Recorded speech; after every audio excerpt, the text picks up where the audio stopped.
tim gabungan sudah berhasil menemukan 3 orang selamat dan 11 orang dalam keadaan MAG Delta. Dan saat ini lagi proses evakuasi dari puncak ke bawah. Erupsi Gunung Merapi memakan korban jiwa.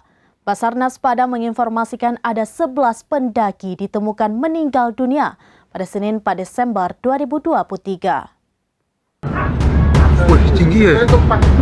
Semua anak orang patuh loh. Erupsi Gunung Merapi, Sumatera Barat memakan korban jiwa.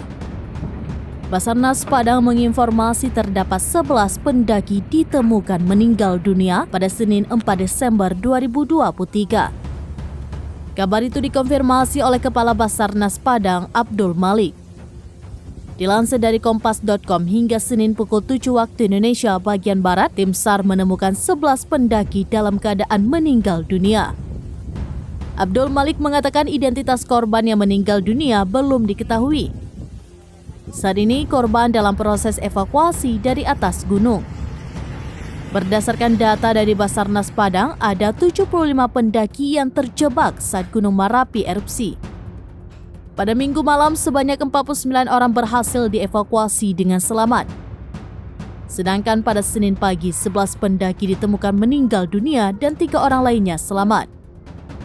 Dengan demikian, hingga berita ini ditulis masih ada 12 pendaki yang belum ditemukan.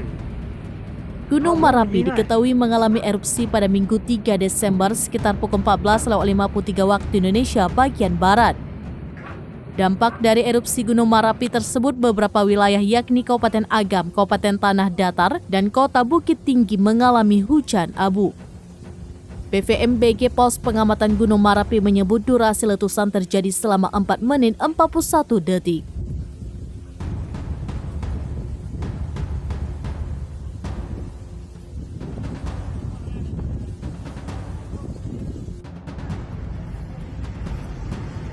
Download Tribun X sekarang, menghadirkan lokal menjadi Indonesia.